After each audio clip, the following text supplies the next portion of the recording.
로마서 2장 6절부터 11절의 말씀인데 오늘은 그냥 8절의 한 말씀만 보도록 하겠습니다.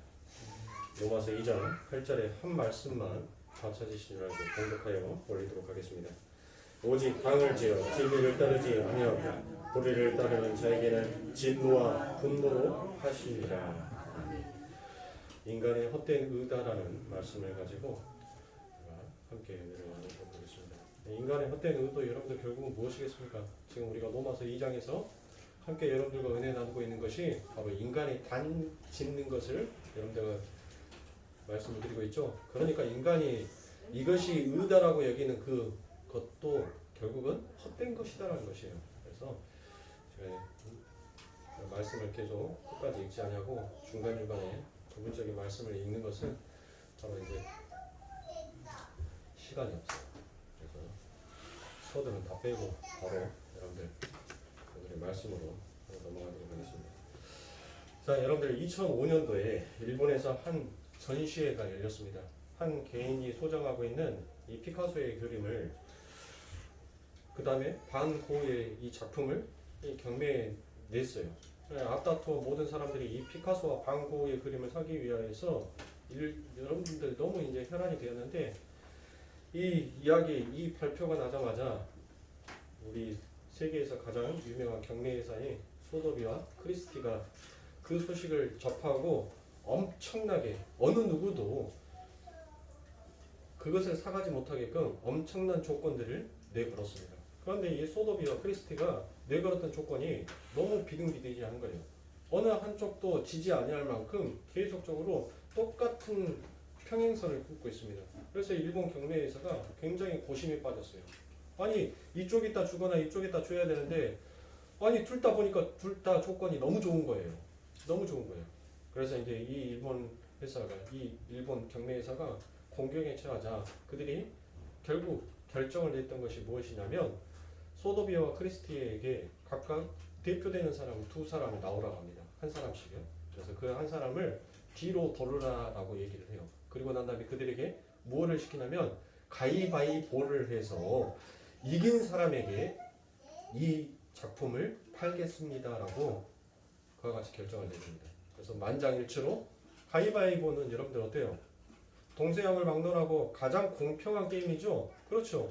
누가 너보다 가위 내라라고 말한 사람도 없고 누가 너보다 보재기 내라라고 얘기한 사람도 없지 않습니까?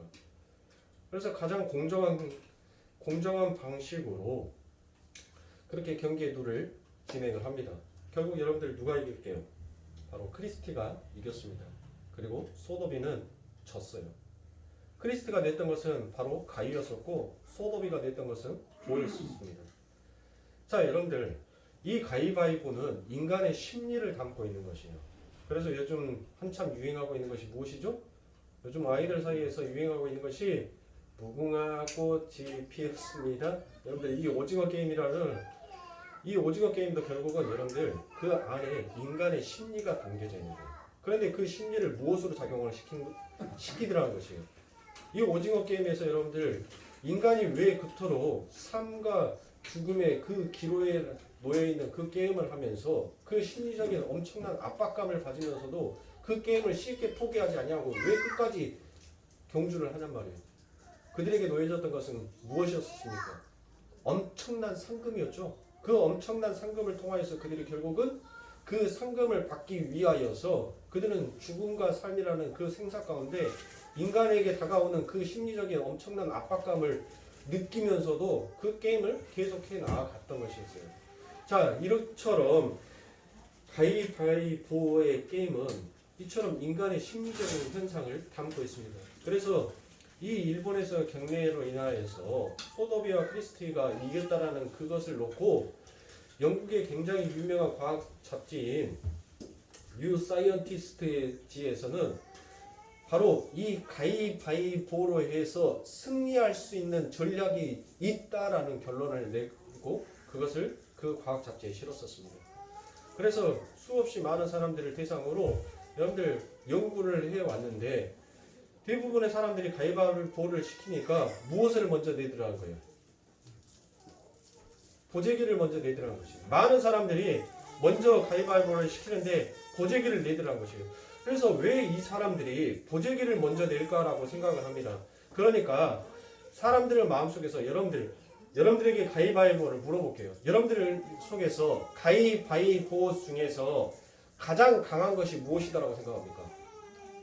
혹시 바위라라고 생각하지 않으십니까? 주먹이 가장 강하다라고 생각하지 않으세요? 자, 이제 대부분의 사람들이 그렇게 사람들의 심리적인 것들을 이용하여서 조사를 해보니까 주먹이 가장 강한 것이다라는 생각을 하고 상대는 바로 이 바위가 가장 강한 것이다라고 생각하기 때문에 그 상대는 분명히 바위를 낼 것이다. 그러니까 상대를 이기기 위해서는 뭐를 낸다? 보재기를 낸다라고 해서 사람들이 대부분 가위바위보를 시키면 그 심리적인 것 속에서 이 바위라는 것은 강함으로 작용을 하기에 항상 보재기를 먼저 내더란 것이에요. 그래서 그래서 사이런지 이 잡지에서 이 가위바위보 게임에서 가장 승률이 높아서 이길 수 있는 방법은 바로 뭐를 내는 것이다? 크리스티가 이겼던 것처럼 가위를 내는 것이 가장 이길 수 있는 방법이다라고 그처럼 얘기를 하더라라는 것이에요. 자, 여러분들 보세요. 그런데 이 가위바위보는 여러분들 이 안에는 용어 삼각처럼 서로가 장점과 단점을 서로가 물고 있어요. 물고. 그렇지 않습니까? 자, 바위는 뭐는 이겨요? 보는 이길 수 있으나 바위는 이길 수가 없습니다. 그렇죠? 또 바위는 이길 수 있으나 뭐는 이길 수 없어요? 보재기는 이길 수가 없습니다. 또 이 보자기는 바위는 이길 수 있으나 가위에게는 집니다. 이렇게 용어 상박의 관계 속에서 인간들의 마음 속에서 왜 바위가 강하다라고 그와 같은 인식을 하느냐라는 거예요. 이렇게 어느 것 하나도 정말 우뚝 이것이 강하다라고 정의할 수가 없는데 왜 사람들의 마음 속에서 왜 사람들의 심리 속에서는 이 바위를 내는 것이 가장 강하다라는 그와 같은 인식을 갖고 있냔 말이에요. 그것은 바로 사람들의 심리 안에는 무엇이 있냐면 사람들은 전부 다 무엇인가 힘에 올리는 전부 다 뭐예요? 때려 부숴버리고 부셔버리는 원리, 강압적으로 눌러버리는 원리. 그래서 이 주먹이라는 것을 이 바위라는 것이 가장 인간에게는 강한 것이다라고 생각을 하더라라는 것입니다. 그래서 사람들이 이 보재기를 내는 것에 대해서 지는 것에 대해서는 뭐예요? 싫어해요. 지는 것에 대해서 이 보자기를 내는 것에 대해서는 별로 원하지 않더라라는 것이에요. 그런데 성경 속에서 여러분들 이 가위바위보의 이 원리를 놓고 성경을 놓고 보니까 여러분들 이 성경은 결국 어떤 이김으로 가더라는 거예요. 성경은 결국 모든 것들을 덮어버림으로 가더라는 것이에요.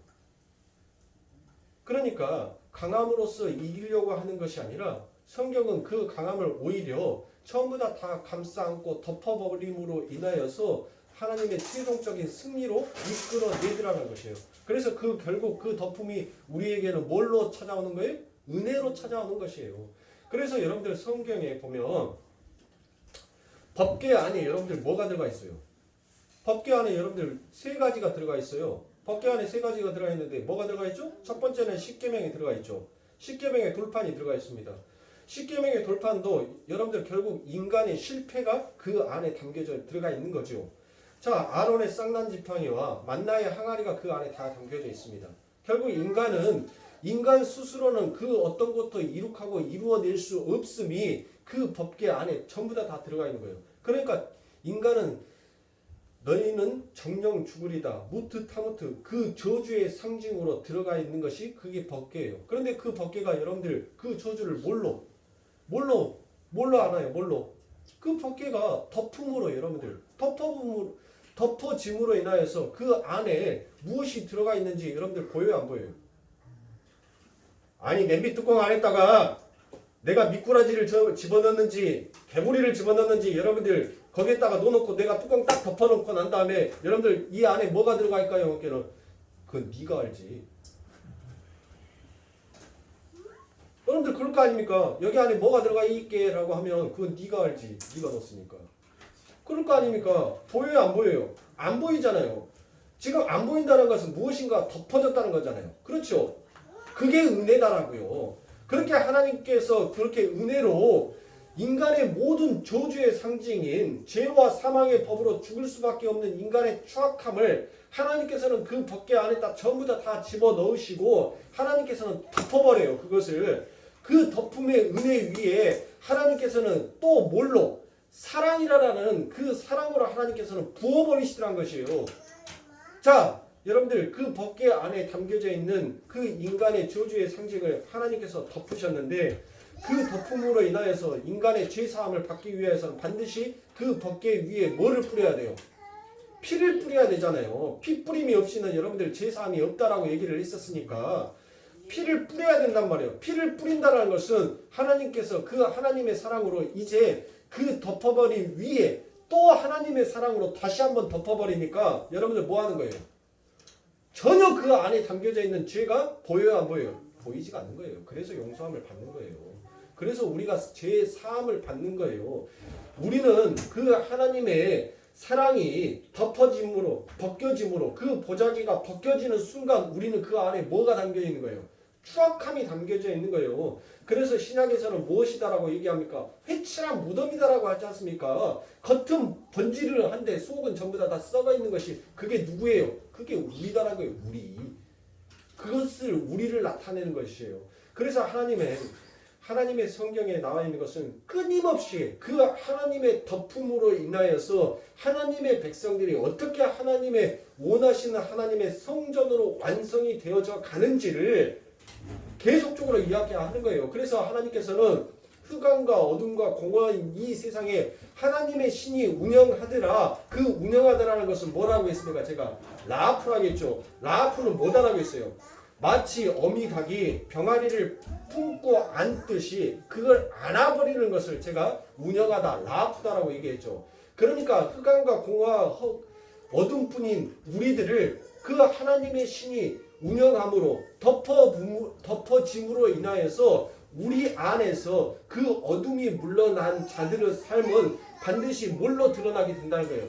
그와 같이 하나님의 풍성함으로 하나님의 충만으로 우리들 삶 가운데 우리들 안에서 드러나게끔 되어 있다는 것이에요. 그러니까 하나님과 회복되어져 있는 자들이 여러분들이 모든 만물을 다스릴 수 있는 거고 그 만물을 다스릴 수 있는 자들이 이렇게 풍족함 속에서 살 수 있는 거예요. 그러면 하나님께서 너는 정복하고 다스리라는 그 다스리는 것이 뭘 다스리라는 거예요? 뭘 다스려요, 여러분들? 하나님께서 심히 부패한 것은 마음이니 너희들은 그 마음을 다스리라는 거예요. 그러니까 정복해야 될 것은 뭐예요?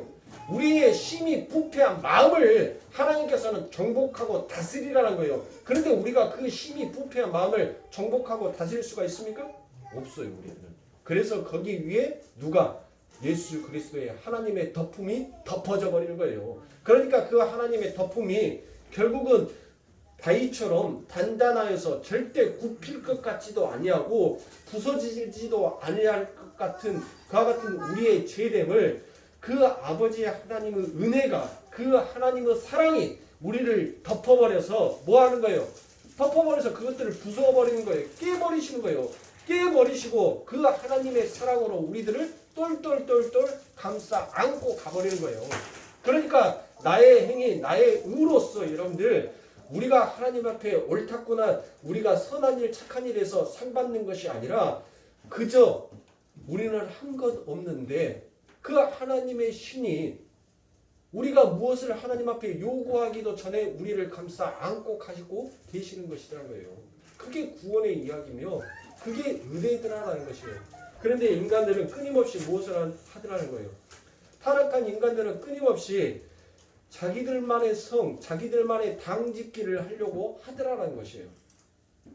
그렇게 인간들의 당짓기가 인간들의 죄악을 지어서 하나님과 당을 지으려고 했던 인간의 죄악성이 무엇인지를 그리고 인간이 그토록 지으려고 했던 그 성이 무엇인지를 보여주는 것이 그게 뭐예요?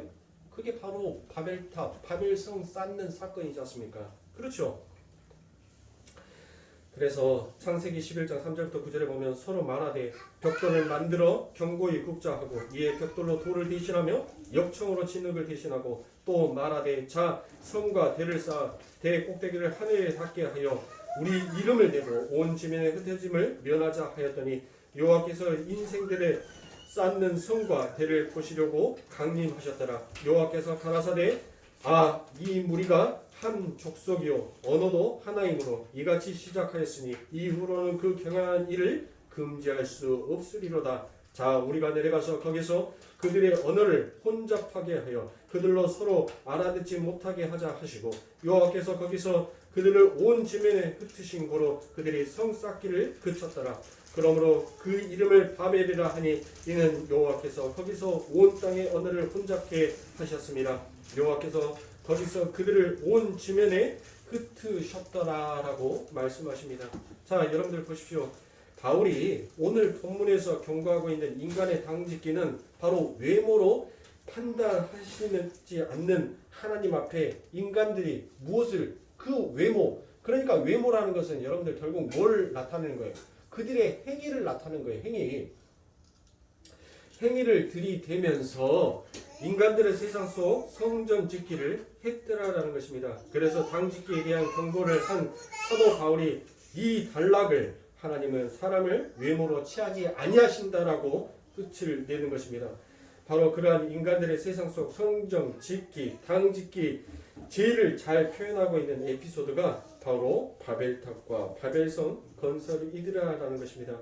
그래서 4절에 보시면 인간들이 왜 바벨론을 건설하는지에 대한 세 가지가 나타나지요.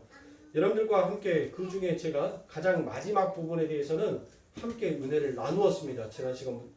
지난 시간부터 해서 계속적으로 여러분들이 그러면 이 인간들이 여러분들 당을 지으려고 했던 것들이 무엇이었었어요?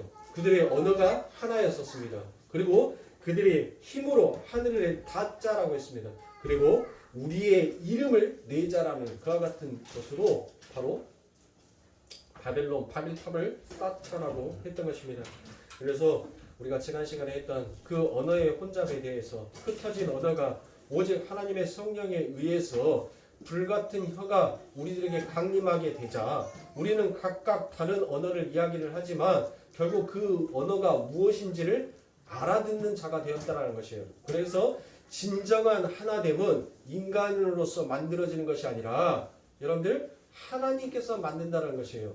영어가 만국 공통어라고 얘기를 합니다. 그래서 너나 나나 할 것 없이 전 세계에서 돈깨나 있고 민주주의의 자본의 의식이 있는 자는 전부 다 이 영어를 여러분들 앞다투어 갖추고 있어요. 배우게 합니다. 왜 그래요?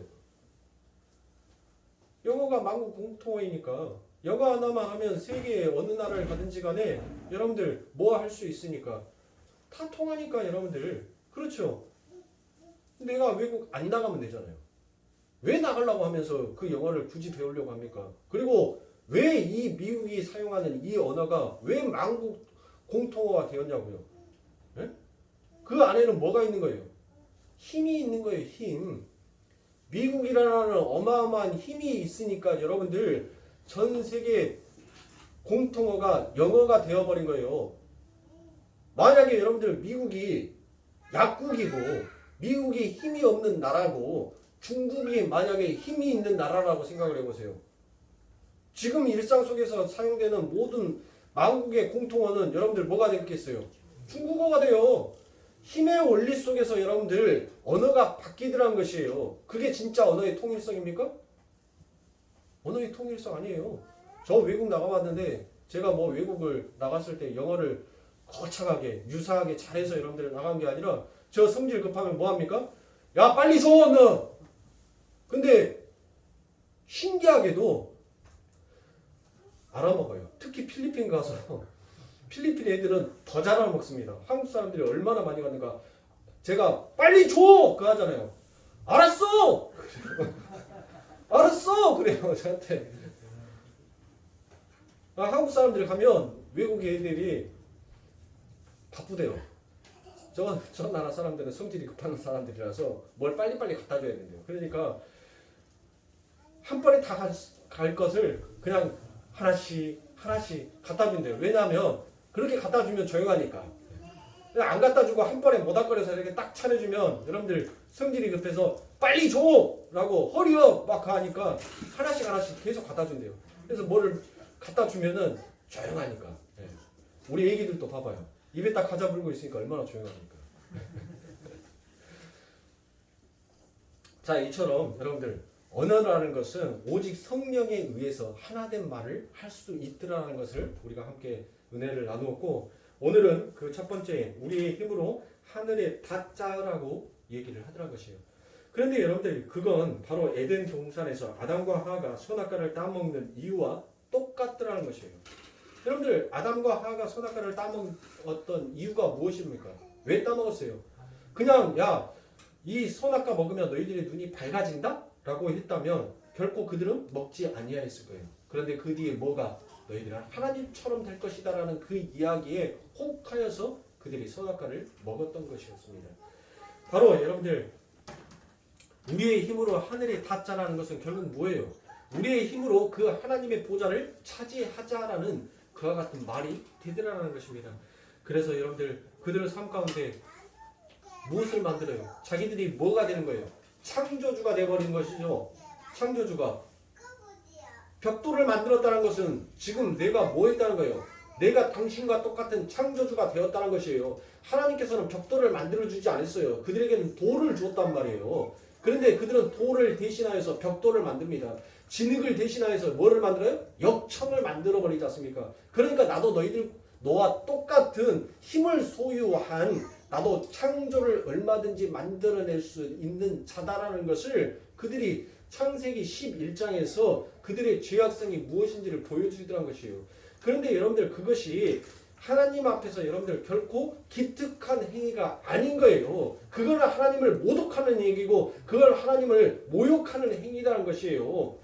어떻게 여러분들 하나님께서 창조하고 만들어놓은 그 질서의 원리를 무너뜨리는 자가 이것이 질서가 맞습니다라고 다시 항변한다면 그게 과연 맞나요? 아니더란 것이에요.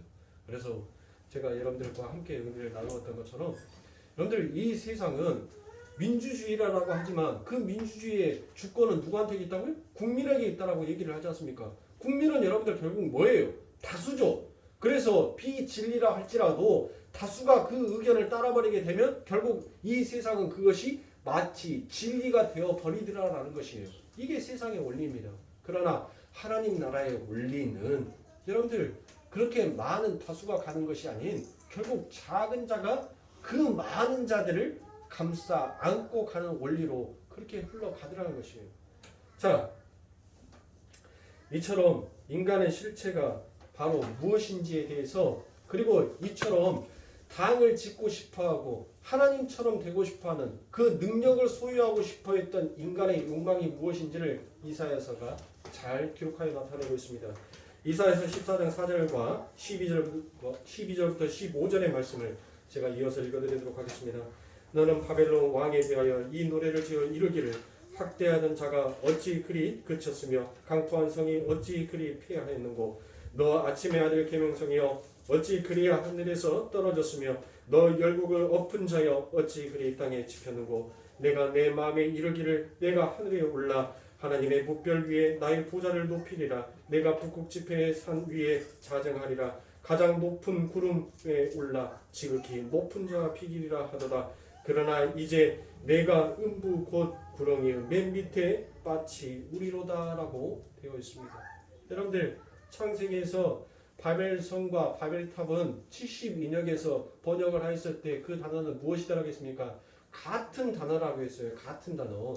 그러면 지금 여러분들 이 바벨성의 왕은 과연 누구입니까?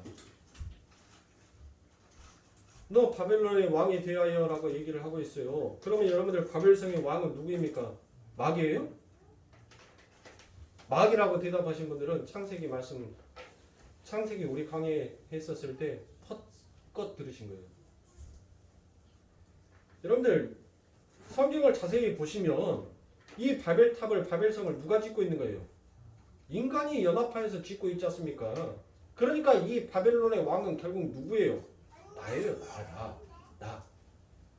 결국 왕이 되어서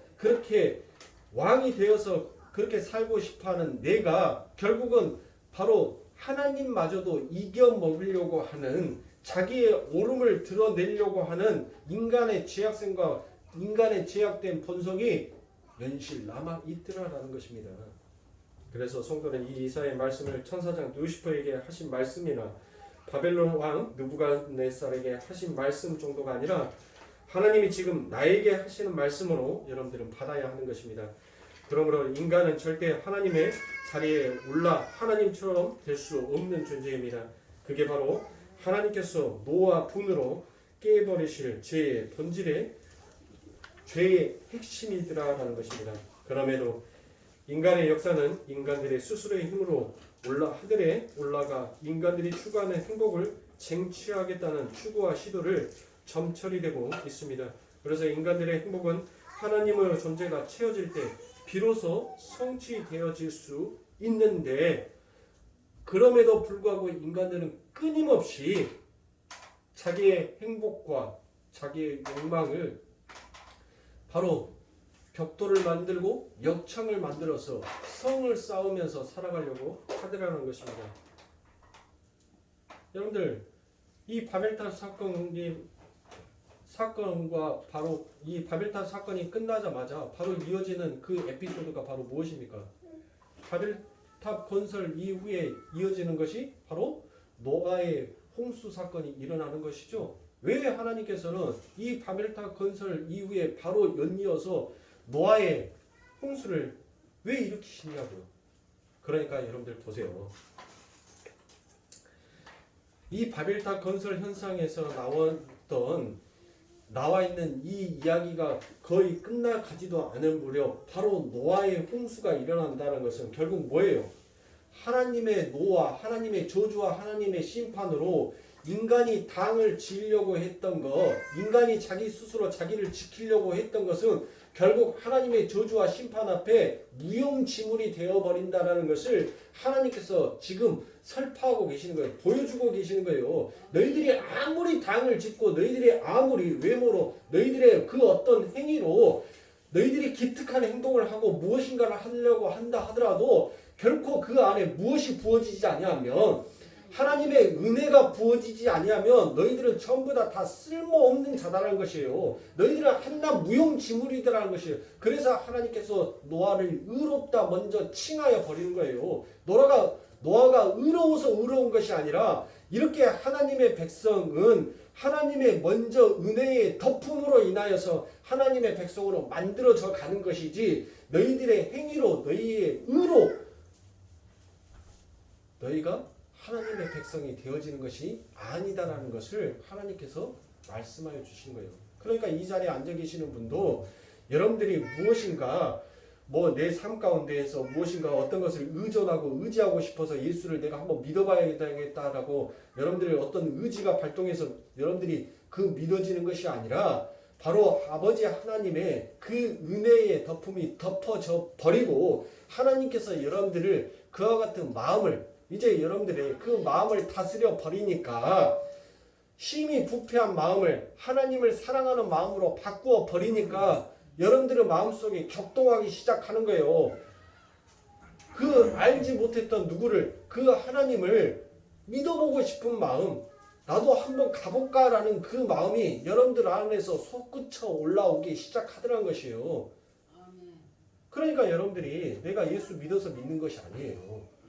반드시 여러분들에게는 먼저 행해졌던 것이 뭐예요? 하나님이 여러분을 그 하나님의 은혜로 여러분들을 의롭다 먼저 칭하였기 때문에 여러분들이 예수를 믿는 것이지, 여러분들의 행위로 하나님께서 여러분들을 선택한 것이 아니라는 거예요. 그래서 사도가 2장 11절에 사람은 외모를 취하지만 하나님은 외모를 취하지 아니하신다라고 얘기를 하는 거예요. 그러니까 이 세상에 있는 그 어떤 왕들도 전부 다 왜 하나님께서 폐하여 버리시냐고요. 왜 하나님께서 기스의 아들 사울을 여러분들을 세워놓고 왜 하나님께서 그 기스의 아들 사울을 왜 폐하여 버리셨습니까? 여러분들 잘 보세요. 성경을 잘 보시라고요. 사울이 하나님의 말씀 앞에 불순종해서, 그래요, 불순종하면 그처럼 하나님 앞에 폐위가 되고 영원한 하나님의 축복과 하나님의 누림의 그 권세를 빼앗기게 된다는 것을 사울을 통해서 그림으로 보여준 것이지, 사울이 하나님 앞에 죄를 짓고 하나님 앞에 불순종하고 하나님 앞에 역행을 해서 그래서 하나님께서 그 사울을 패하고 다윗을 세웠다라고 여러분들 생각하지 마시라고요. 그 왕을 세우신 분은 누가 세웠어요? 하나님께서 세우신 거예요. 사울 역시도 누가 세운 거예요? 하나님이 허락하셨기에 그 사울도 세워진 거예요. 그런데 사울이 패역해서 하나님께서 패하신 것이 아니라 이 세상의 왕은 절대 하나님이 원하시는 그와 같은 영원한 썩지 아니할 생명을 소유한 자가 아니다라는 것을 하나님께서 들여주시고 보여주시기 위하여서 하나님께서는 세상의 왕들을 전부 다 뭐예요? 다윗이라 할지라도 솔로몬이라 할지라도 전부 다 뭐예요? 폐하여 버리시는 거예요. 그리고 영원히 썩지 아니하실 왕 누구? 예수 그리스도를 진짜 참된 왕으로 하나님께서는 등극시키고 나타내시는 것입니다. 그러니까 이 세상의 왕들은 전부 다 뭐예요? 썩어진다니까요. 다윗이 그러하지 않습니까? 다윗이 뭐라고 고백해요? 나는 썩어지지만 내 뒤에 오실 분은 영원히 썩지 아니하실 분이시다라고 그렇게 고백을 하지 않습니까? 그러니까 여러분들 망망대해 저주 바다에서 여러분들이 저주의 바다에 다 빠진 자들이었어요. 그런데 그 저주의 바다에서 여러분들이 무엇으로 살아나왔습니까? 무엇으로? 다윗의 시편에 다윗이 그 하나님 앞에 찬송하면서 고백했던 것이 무엇이었었어요? 바다에 빠진 나를 하늘에서 손이 내려와 나를 건져내 주셨도다라고 그렇게 다윗은 고백하더란 것이에요. 망망대해에 빠져버린 여러분들을 누가 건져주셨냐고요. 그 하늘에서 손이 내려와서 여러분들을 건져내신 거예요. 여러분들이 막까지 가져서 여러분들이 배를 타서 여러분들 물 위에 떠있는 그 행위로서 여러분들이 구원받은 것이 아니라고요. 여러분들은 결국 그 바다에 빠져서 누군가 구해주지 않으면 여러분들의 힘을 소진하여서 여러분들은 그 깊은 바다에 빠져서 죽을 수밖에 없는 존재예요. 그런데 그 존재들 위에 하늘에서 손이 내려와서 여러분들을 그 물에서 건져 올려주시더란 것이에요. 다윗은 그 하나님을 알았어요. 그렇게 하나님을 찬송했던 다윗이라 할지라도 하나님께서는 뭐 하시란 거예요? 폐위하시란 것이에요. 그런데 처음부터 다 여러분들 보는 것이 뭐예요? 썩어 하나님 앞에 불순종하며 하나님께서 이렇게 폐위하시더라? 아니에요. 하나님께서는 그렇게 그것을 보여주는 것이 아니라 하나님께서는 너희들은 이와 같은 존재였으나 너희들에게 부어졌던 축복은 바로 이렇게 엄청난 축복이었었으나 너희의 의로서는 이것을 영원히 지킬 수 없는 자다라는 것을 하나님께서 보여주시기 위하여서 세우고 패하고 그들에게 하나님께서 넘치는 기름을 붓고 그 기름을 거두어내시고 하는 것을 보여주는 거예요. 그러니까 오직 하나님의 백성은 하나님의 말씀 안에서만 뭐 할 수가 있어요? 충만할 수 있다는 것을 하나님께서 보여주시는 것이에요. 이 세상의 왕이라 할지라도 하나님께서 그의 기름을 거두어 가버리시면 그는 한낱 썩어질 인간이다라는 것을 하나님께서는 설명하고 보여주는 것입니다. 그런데 인간의 마음속에는 끊임없이 뭐를 욕망해요? 그 왕의 자리를 탐욕으로 욕심으로 욕망하더란 것이에요. 제가 여러분들에게 잠언의 말씀 이 세상에 금과 은을 얻는 것보다 지혜와 명철을 얻는 것이 낫다라는 잠언의 말씀을 여러분들에게 설명을 해드리면서 뭐라고 했습니까? 왜 이 세상이 타락했습니까? 왜 이 세상이 점점 더 악화된 세상으로 갑니까? 금과 은을 더 얻기 위하여서 세상은 더욱더 폐역한 쪽으로 흘러가지 않습니까? 그러나 하나님의 백성은 지혜와 명철 곧 예수 그리스도를 얻음으로 인하여서 우리들은 무엇하게 되었어요? 이 세상의 것들을 썩어 없어질 것으로 보고 썩지 아니할 영원한 아버지 하나님의 나라를 소망하는 그와 같은 마음을 가졌음에도 불구하고 여전히 우리의 눈은 그 썩어 없어질 것들이 보암직하고 먹음직하게 우리들의 눈앞에 보여지더라는 것이에요. 그렇게 인간들의 마음속에서는 끊임없이 하나님의 그 은혜가 무엇이니 하나님의 덮음의 은혜가 어떤 것인지를 알고 있으면서도 인간들은 끊임없이 바벨탑 쌓기, 바벨성 쌓기, 자기의 당 짓기를 전혀 그치지 아니하더라는 것이에요. 그래서 그 두 번째 이름이 그 바벨탑을 쌓는 그 두 번째가 무엇입니까? 자기의 이름을 내고인 것입니다.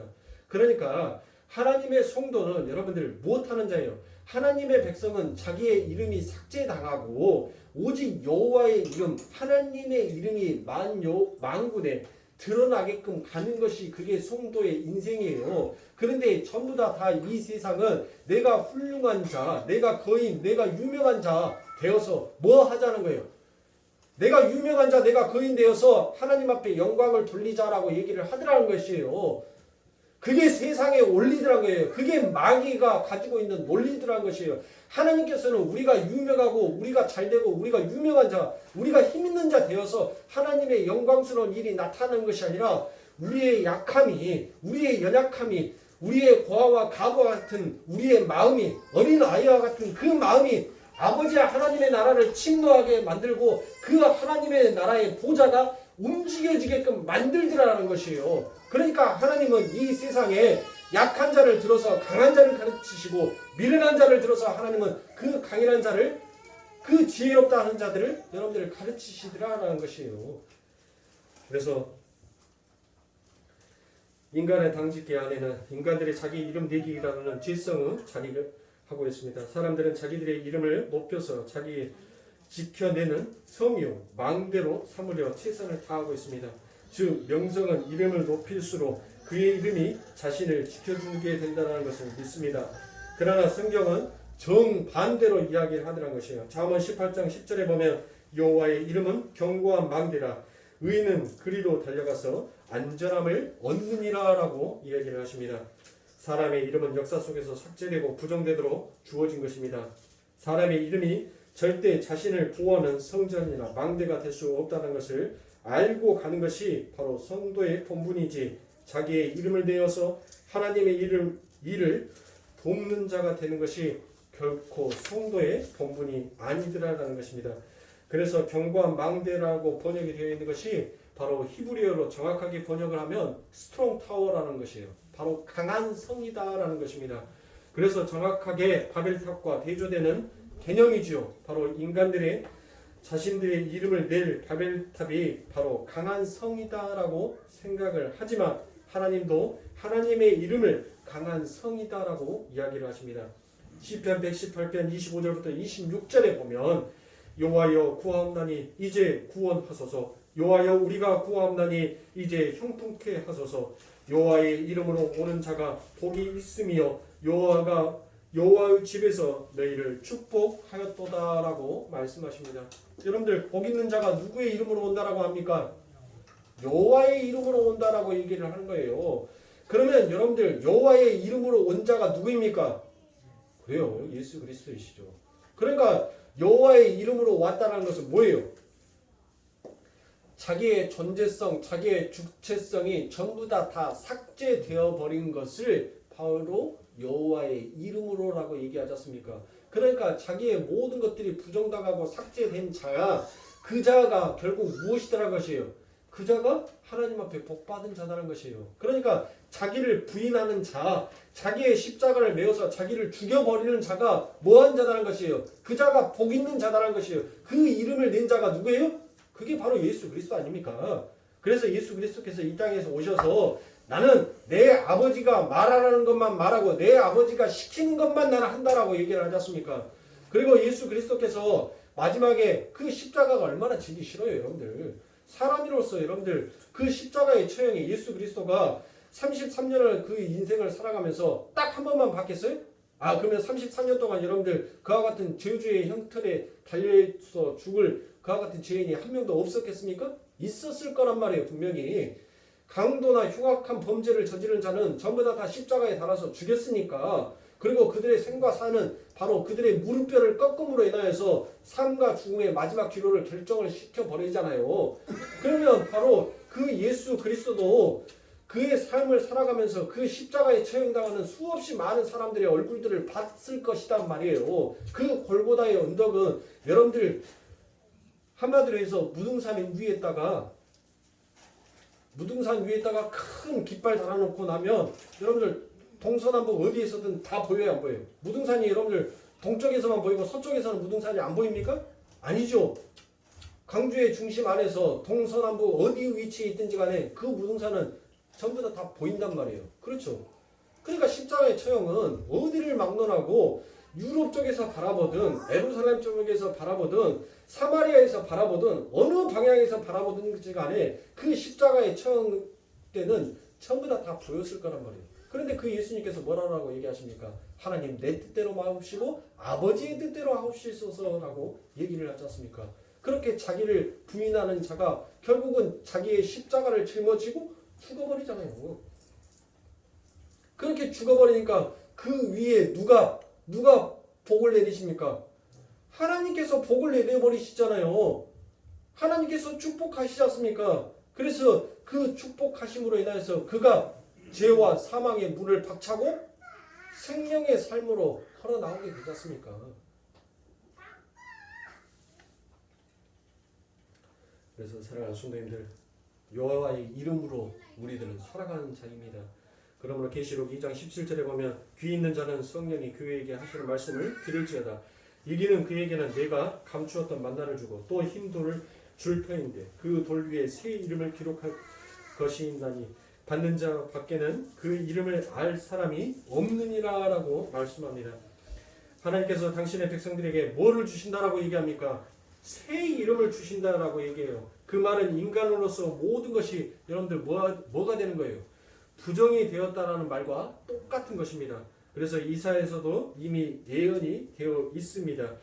이사야서 62장 1절부터 2절에 보면 나는 시온의 공의가 빛같이 예루살렘의 구원이 햇불같이 나타나도록 시온을 위하여 잠잠하지 아니하며 예루살렘을 위하여 쉬지 아니하였은즉 열방이 내 공의를 열 왕이 다 내 영광을 볼 것이요 너는 여호와의 입에서 정하신 새 이름으로 일컬음이 될 것이며 라고 말씀합니다. 그러니까 하나님께서 이스라엘 회복을 약속하시면서 그들에게 뭐를 준다는 거예요? 새 이름을 주실 것이다 라고 말씀을 하시는 것입니다. 그러니까 성도는 하늘의 백성으로서 회복을 자신의 이름을 대고 유명해지는 쪽으로 지향이 되는 것이 아니라 바로 성도는 자기의 이름을 잃어버리는 쪽으로 가게 되는 것이 그게 성도들아라는 것이에요. 그래서 계시록 22장 4절에 보면 그의 얼굴을 볼 터이며 그의 이름도 저희 이마에 있으리라라고 얘기합니다. 자, 성도의 이마에 누구의 이름이 있다는 거예요? 마귀의 이름이 아니에요, 여러분들. 666 뭐 그런 뭐 이상한 얘기 여러분들 그거 머릿속에다 신경도 쓰지도 마시고 하나님의 백성들은 우리의 이마에는 누구의 이름이 있어요? 예수 그리스도의 이름이 새겨져 있는 거예요. 예수 그리스도의. 그러니까 아브라함에게 주신 너는 내 이름을 창대케 하리라라는 약속은 무엇인 거예요? 결국 내가 내 이름을 빼버리고 창대한 이름으로 바꾸어 주시겠다는 것이에요. 그래서 아브라함이라는 그 이름이 어땠습니까? 아브라함이었죠. 그런데 그 이름이 결국은 하나님에 의해서 뭐가 되는 거예요? 삭제가 되죠. 삭제가 되고 난 다음에 결국 뭐가 돼요? 아브라함으로 그의 이름이 바뀌잖아요. 그러니까 하나님께서는 우리의 이름을 삭제시켜버리고 그 하늘의 이름으로 하나님께서는 우리들을 다시 회복시켜 주시더란 거예요. 그래서 창세기 12장 2절에 보면 내가 너로 큰 민족을 이루고 내게 복을 주어 내 이름을 창대케 하리니 너는 복의 근원이 될지니라 라고 이처럼 말씀하시는 것입니다. 이렇게 성도의 이름은 예수 그리스도라는 이름으로 바꾸어지게 되는 것이고 그 바꾸어진 이름을 여러분들 자꾸 누가 방해를 한다는 것이에요. 바로 이 마귀의 세력이 끊임없이 자신의 이름을 내라라고 너의 이름을 내 너의 명성을 내 그래서 너희가 무엇하라라고 네 이름을 유명한 자로 네 이름을 힘있는 자로 그렇게 자꾸 내라라고 이 마귀가 우리들을 부축하여 내리라는 것입니다. 그렇게 자신의 이름을 위해 하늘로 향하였던 바벨론의 실체를 계시록이 어떻게 묘사하고 있는지 여러분들 한번 보시겠습니다. 계시록 17장 3절부터 5절에 보면 곧 성령으로 나를 데리고 광야에 나가리니 내가 보니 여자가 붉은 빛 짐승을 탔는데 그 짐승의 몸에 찬란된 이름들이 가득하고 7머리와 10뿔이 있으며 그 여자는 자줏빛과 붉은 빛 옷을 입고 금과 보석이 진주로 꾸미고 손에 금잔을 가졌는데 가지가 물건과 그의 음행에 더러운 것들이 가득하더라. 그 이마에 이름이 기록되었으니 비밀이라 큰 바벨론이라 땅의 음료들과 가증한 것들의 업이라 하였더라라고 되어 있습니다. 그러니까 여러분들 이 바벨론의 특징이 무엇인 거예요? 이 바벨론의 특징을 여러분들 지금 이 계시록 17장 3절부터 5절에 이 음녀가 뭐를 하고 있냐고요. 치장을 하고 있죠. 에? 금과 은과 각종 보석으로 진주로 자기를 꾸민다는 것은 여러분들 결국 그것은 뭐예요? 자기를 치장하고 있는 거잖아요. 그러니까 이 바벨탑의 사건에서 여러분들 자기의 이름을 낸다는 것은 이 바벨탑의 특징은 뭐예요? 결국 자기의 이름을 덕지 붙이려고 하는 인간의 죄악된 행위를 나타내는 것이다라는 거예요. 이게 바로 우리의 바로 모습 아니겠습니까? 아니 지금도 여러분들 어찌 보면 우리는 하나님의 이름을 내기 위해서 사는 자가 아닌 우리의 이름을 내고 싶어서 살아가는 자가 아닐런가요? 그렇죠. 다니엘서에서 가면 그 자기 이름 내기 좋아하는 바벨론의 왕 느부갓네살에게 이상한 일이 일어나는 것을 우리가 볼 수 있습니다. 바벨론 왕은 항상 나라는 것을 여러분들이 잊지 마십시오. 이 느부갓네살과 마귀라는 것은 여러분들 결국 상징의 의미를 나타내는 것이에요. 그 모든 것들이 전부 다 누구 안에 있는 거예요? 내 안에 있어요. 내 안에. 마귀도 내 안에 있고 이 세상의 왕이 되고 싶어하는 마음도 내 안에 있어요. 왜 여러분들 능력 갖고 싶냐고요? 왜 힘을 갖고 싶어요? 결국 그것이 선악과 따먹은 죄악성 아닙니까? 나도 하나님처럼 되고 싶다. 그러니까 여러분들 내게 어떤 능력이 있었으면 좋겠다. 나도 어떤 외계인들처럼 초능력을 가졌으면 좋겠다. 여러분들 그 생각을 갖고 있다면 여전히 여러분들은 나를 버리지 못하는 자로 살아가고 있다는 것을 깨우치셔야 돼요. 그래서 더욱 하나님의 힘을 더욱더 붙드셔야 하는 것입니다. 자, 바벨성 즉 바벨론의 왕인 느부갓네살이 그 도성을 자랑합니다. 그 바벨론은 자기가 자기의 힘으로 세웠다라고 얘기합니다. 그것이 바로 자신의 위엄이며 영광을 나타내는 것이다라고 합니다. 이게 바벨탑 쌓기 현장에서 인간들의 모습 아니겠습니까? 그때 바벨론 왕이 어떻게 됩니까? 광야에 쫓겨나서 7년 동안 소처럼 풀을 뜯어먹게 되는 벌을 받는다라고 얘기합니다. 다니엘서 4장 33절에 보면 그 동시에 그 일이 느부갓네살에게 응함으로 내가 사람에게 쫓겨나서 소처럼 풀을 먹으며 몸이 하늘 이슬에 젖고 머리털이 독수리 털과 같았고 손톱은 새의 발톱과 같았었느니라 라고 얘기하지 않습니까? 33절에 보면 왜 바벨론 왕이 그러한 벌을 받게 되는지 여러분들 설명이 잘 되어 있습니다. 다니엘서 4장 32절에 보면 내가 사람에게 쫓겨나서 들짐승과 함께 가며 소처럼 풀을 먹을 것이며 이와 같이 7대를 지내서 지극히 높으신 자가 인간 나라를 다스리며 자기의 뜻대로 그것을 누구에게든지 주시는 줄을 알기까지 이르리라 하더니라고 되어 있습니다. 그러니까 여러분들 이 느부갓네살 왕이 왜 느닷없이 그에게 이처럼 광야에 가서 7년 동안을 소처럼 풀을 뜯어먹는 이렇게 거지가 같은 삶을 살게 되냐고요. 한나 왕이 한순간에 뭘로 전락하는 거예요? 거지로 전락하는 것이죠. 그러니까 결국 뭐예요? 자기의 이름을 내기 위하여서 살아왔던 그들의 삶을 결국 하나님이 뭐 하시는 거예요? 그 하나님의 은혜의 보자기가 그들의 강함을 전부 다 부수어 버리는 것입니다. 그러니까 이 느부갓네살 왕의 자기의 영광이다, 자기의 자랑이다, 자기의 힘이다라고 생각했던 그 모든 것들을 광야의 시간 속에서 뭐 하게 되는 거예요? 전부 다 부정당하고 삭제당해 버리는 거예요. 그런데 왜 7이냐고요? 왜 7? 7은 뭔 수라겠어요? 완전 수라겠죠. 그러니까 그 뜻을 누가 이루신다는 거예요? 완전하신 하나님께서 그들의 삶 가운데 진정한 부수어짐이 무엇이고 그 부수어버린 것을 덮어버리는 은혜가 무엇인지를 알기까지 누가 하신다는 거예요? 완전하신 하나님께서 완전한 날에 이루어 버리실 것이라는 것을 지금 다니엘서 4장 32절에서 나타내고 있는 것입니다. 그러니까 바벨론 건설 역사 속 성전 건설 주인들의 당짓기가 하나님에 의해 공격을 당하는 것이 바로 성도들의 인생인 것이며 그 결과 성도들은 하나님의 주인 되심과 하나님의 하나 되심을 확실하게 인정하고 깨닫게 되는 삶을 살게 된다는 것입니다. 그래서 34절에 가면 바벨론 왕 느부갓네살이 어떤 고백을 하는지 잘 나타나 있습니다. 다니엘서 4장 34절에 보면 그 기한이 참에 나 느부갓네살이 하늘을 우러러 보았더니 내 총명이 다시 내게로 돌아온지라. 이에 내가 지극히 높으신 자에게 감사하며 영생하시는 자를 찬송하고 존경하니 그 권세는 영원한 권세요 그 나라는 대대에 이르리로다라고 얘기하지 않습니까? 어떠십니까? 여러분들 보세요. 바벨론 건설의 주역인 바벨론 왕 느부갓네살이 자기의 이름을 자랑하다가 여러분들 7년간 광야에서 풀을 뜯어먹는 경험을 합니다. 그리고 바벨론 왕이었던 자가 짐승이 되어버립니다. 그래서 전도서 3장에서 나오지요. 사람의 인생의 목적이 무엇이다라고 나옵니까? 전도서 3장 18절에 보면 나는 짐승입니다 라는 바로 이것을 깨닫게 하시기 위하여서 하나님께서 우리의 삶, 우리의 인생을 부수어버리고 들어오시더라는 것이에요.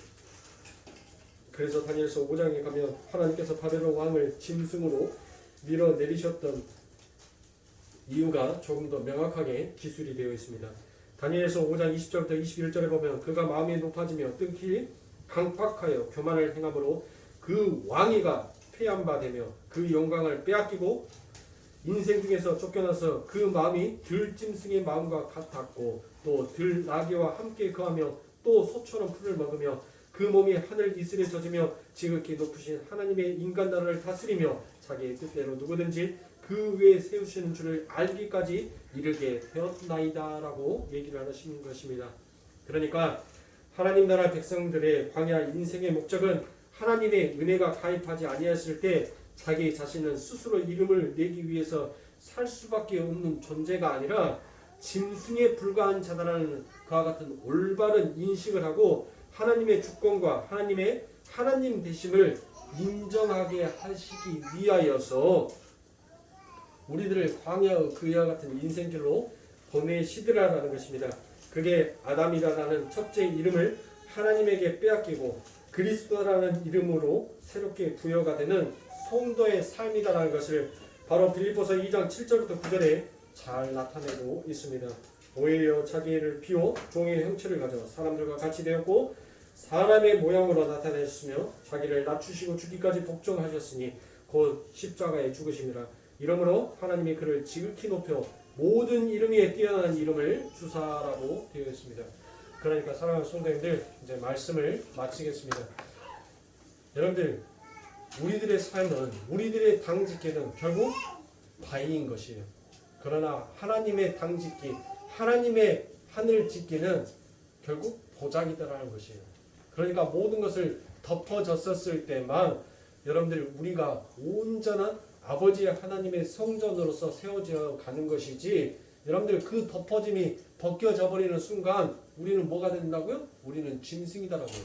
그러니까 짐승이라는 말을 여러분들 제가 창세기에서 그리고 이 로마서를 여기까지 오면서 여러분들에게 수도 없이 여러분들에게 설명을 드렸으니까 딱 뭐만 생각하면 돼요? 짐승 얘기하면 하이, 네페시, 하야. 그렇죠? 그 말만 제가 해드리면 여러분들이 이제 바로 연상되고 떠올리셔야 합니다. 네. 그러니까 사랑하는 성도님들, 우리는 이처럼 하나님의 덮음, 하나님의 은혜가 아니면 짐승과도 같은 자였어요. 그 짐승과 같은 우리들에게 하나님의 생기가 우리들에게 집어넣어짐으로 인하여서 우리는 존재하는 자가 된 거예요. 그것을 깨닫고 아는 자가 하나님의 이름을 찬송할 수 있으며 오직 하나님의 그 십자가를 바라보며 자기의 인생을 걸어갈 수 있는 것입니다. 그러니 사랑하는 성도님들, 나를 의지하지 마시고 하나님을 의지하는 자로 여러분들 훈련하셔야 돼요. 여러분들 날마다 그 하나님을 의지하는 자로 여러분들이 연습하지 아니하시면 가만히 있으면 되겠지? 가만히 있으면 여러분들 감나무가 내 입에 쏙 들어옵니까? 여러분들 누워서 떡 먹으면 뭐밖에 안 떨어져요? 콩고물밖에 안 떨어져요. 누워서 떡 먹기가 쉽다고요? 여러분들 누워서 떡 먹기가 어려운 거예요. 누워서 어떻게 떡을 먹습니까? 누워서 떡 먹으려니까 콩고물이 내 눈에 떨어져서 안 들어오는데. 네? 우리들의 삶, 우리들의 인생에 가장 쉽게 주어진 것이 뭐예요? 바로 구원인 거예요. 그러니 여러분들, 예? 그러니 여러분들이 그렇게 값없이 아무 노력도 없이 대가도 없이 그냥 여러분들에게 거저 주어져 버린 것이니까, 그러니까 여러분들 업신여기고 그렇게 소홀하게 생각하고 그렇게 쉽게 여기는 것이죠. 그러나 그 안에는 엄청난 하나님의 사랑이 담겨져 있다는 것을, 그것을 깨닫고 아는 자가 여러분들 내 안에 담겨져 있는 그 보물을 소중하게 여길 수 있는 거예요. 하나님께서 주신 그 아름다운 진주를 잘 간직할 수 있는 것입니다. 어리석은 자가 그 진주를 받아서 먹도 못하고 쓰도 못할 거, 이거 못하게 하고 돼지우리에 던져버리는 거예요. 자기의 구원을 그렇게 버려버리는 것이에요.